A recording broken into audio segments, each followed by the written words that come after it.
这个主菜竟然是港式风格的，真是太酷啦！你看看这个牛肉啊，软 Q 又多汁，这个酱汁这个酱汁太愉悦了啊！Hello， 大家好，我是 Joeman， 今天为各位带来的是土耳其航空商务舱的体验影片。航程是从台湾的桃园机场到土耳其伊斯坦堡机场。为什么这一次会做商务舱呢？首先要特别感谢东施暴雪邀请我去德国的 Gamescom， 帮我买了土航经济舱的票。然后我在花位的时候发现，只要花台币29000就可以单趟升等成商务舱，其实不便宜。但我当下就脑波很弱，心想上次的长荣商务舱好爽啊，又能顺便拍片，就手滑刷卡买了。后来想想29000这个价格，好像都可以再买一张欧洲来回的机票了啊。好啦，不讨论钱这种伤感的东西了啊！这一次最令我开心的呢，就是我登机证上面竟然出现了1K 这个数字。各位观众，没有错啦，就是第一排。人生又解了一个成就啊，那就是最靠近机长的位置啊。土航的商务舱一样有专属的登机走道啊，可以轻松写意的进入机舱。它采用的是232的座椅配置，虽然宽敞，但如果是跟我一样独自旅行的出差商务客，隐私性其实并不如上次长荣的反鱼骨座舱。不过这次班机的商务舱客人很少，第一排包含我只有2个人，所以旁边的位置完全的变成我的置物区，也算是额外的一个小惊喜吧。一上飞机后，空服员就端来迎宾饮料，有气泡水、苹果汁跟柠檬汁。我选了柠檬汁，但有点太甜了。此外，一登机也会拿到一支土航的原子笔，除了当做迎宾礼之外呢，晚一点也要用这支笔来进行点餐。不得不说，这支笔的质感非常的普通。在餐点来之前，让我们来看看商务舱的细节啊。每一个位置都配有可弯曲的阅读灯跟很大的扶手，扶手中段有控制面板可以调整椅背，扶手中呢也有很大的用餐桌可以拉出来。座椅的舒适度还不错，脚部空间非常的大，我175的身高很勉强才能够够到前方的脚踏板。看来呢，这个位置是为欧洲人的高大身材所设计的。商务舱也配有主动式抗噪耳机，而且还是跟知名大厂天龙的联名款。打开盒子后呢，是折叠式的耳罩式耳机，造型相当的流线大方。亮银面的耳挂设计很典雅，类橡胶的滑顺防刮耳罩材质摸起来也很疗愈，整体的音质跟抗噪效果很不错。可惜这个耳机一样是要回收的，大家千万不要一激动就把它偷偷放进包包里面。看完抗噪耳机后呢，最狂的要来了啊，那就是过夜包。你没有看错啦，土耳其航空的过夜包竟然是跟英国的豪华车宾利联名啊！我刚看到的时候呢，还以为是我眼花看错了啊。如果说长荣的 Remova 过夜包是让女生很开心的品牌，那土航的宾利过夜包无疑就是瞄准男性族群啊！我非常兴奋的把包包打开来，里面是否会有宾利的钥匙圈之类的小物呢？可恶啊，完全没有呢。土航过夜包的内容物跟长荣过夜包大同小异，一打开来就是袜子跟耳罩，但不得不说长荣的质感好很多。里面呢还有一张介绍宾利香水的小卡哦，原来宾利有出香水啊，看来只有乡巴佬才会觉得宾利过夜包里面会有钥匙圈吧。继续看内容物啊，里面有耳塞、牙膏跟可伸缩的牙刷、折叠式的梳子、宾利的乳液、宾利的护唇膏，然后是鞋拔，竟然有一个迷你小鞋拔，超可爱的啊！应该是要方便让旅客穿脱皮鞋。最后还有标语的小贴纸，可以贴在椅子上，让空服员知道你要一路睡到底，还是要叫醒你起来吃饭，蛮实用的。紧接着就准备要点餐啦。土航商务舱的菜单相对的比较朴素哦，附有中英文的菜单，不过是简体中文就是了哦。前菜有土耳其的开胃菜、海鲜跟生姜南瓜汤可选，我选择的是土耳其开胃菜，因为很多人在出发前就跟我说土航的土耳其餐点很有特色哦。而主菜的部分呢，有姜汁炒牛肉、烤海鲜跟蘑菇意大利面，我选择的是姜汁炒牛肉。在点晚餐的同时呢，空服员也会一并的要求把之后的早餐一起点完，也是方便让旅客在中途睡眠不被打扰。在等待晚餐的时候呢，空服员还会送上小点心跟饮料。饮料我点了苹果汁跟气泡水，苹果汁很正常，但气泡水看起来很像普通的水，但喝起来却有绵密的气泡感，蛮特别的。而点心则是综合坚果，有杏仁、榛果跟开心果等等的，根本就是热量炸弹，我还不怒吃啊！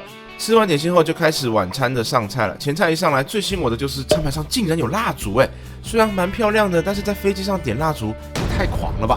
结果打开来一看才发现，原来是电灯式的蜡烛啊，配上可爱的蜡烛纸膜，还蛮逼真的。这点巧思我觉得蛮浪漫的。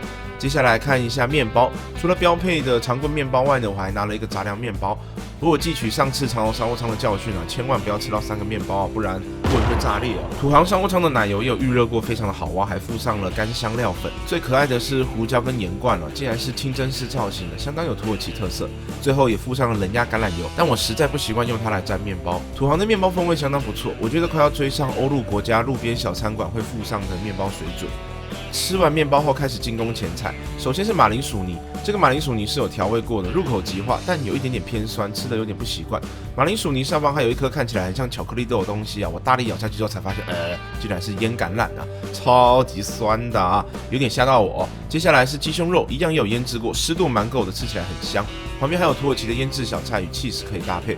虽然大家都说土耳其菜系是世界3大美食，但前菜整体都偏酸，其实真的有一些不习惯。接下来是我的主餐姜汁炒牛肉啊，原本前菜有点让我小失望，但这个主菜竟然是港式风格的，真是太酷啦！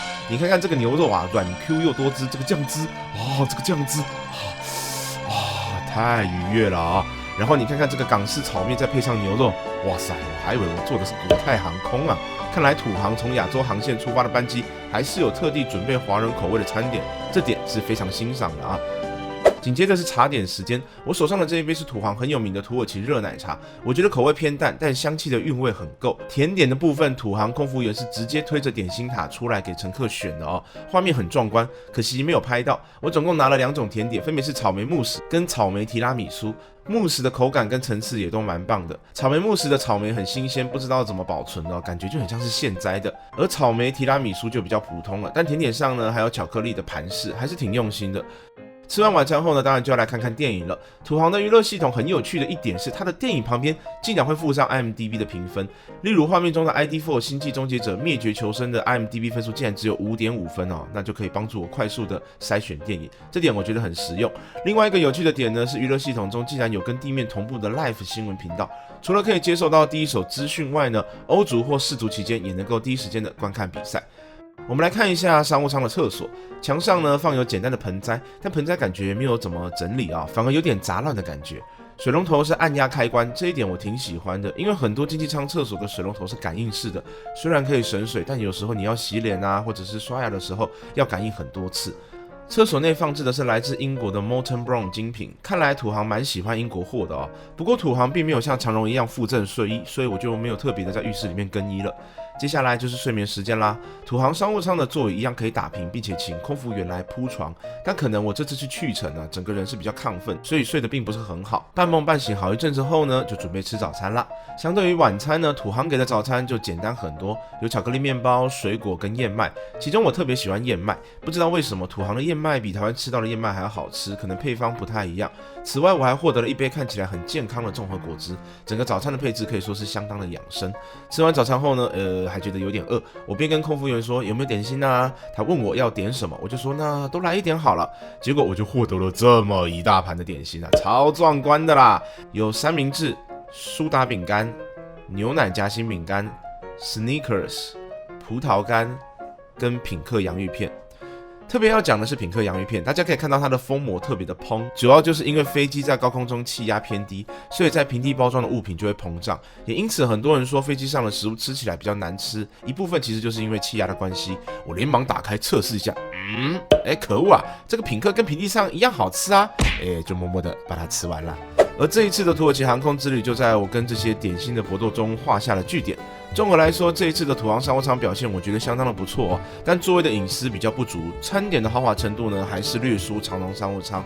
以单趟台币29000的价格来说，我想我还是会比较愿意选择长荣啊。而如果一定要选择土耳其航空的话，那我也强烈建议不要只单趟飞到伊斯坦堡，至少在伊斯坦堡转机，或者是从伊斯坦堡出发的土耳其商务舱，因为这样的话就可以体验到土航在伊斯坦堡机场的贵宾室，听说是全世界最豪华的贵宾室，不但是楼中楼的浮夸设计，还有小房间让旅客睡觉，我超级想要去的。可惜我从伊斯坦堡转机到德国科隆的舱等就只是经济舱，资格不符哦。未来有机会一定要进去拍给你们看。以上是这一次的土耳其航空商务舱体验，大家如果喜欢我的影片，请记得按下一个赞。想要看到更多飞机餐影片的话，记得订阅我的 YouTube 还有 Facebook， 我们就下次见喽，拜拜。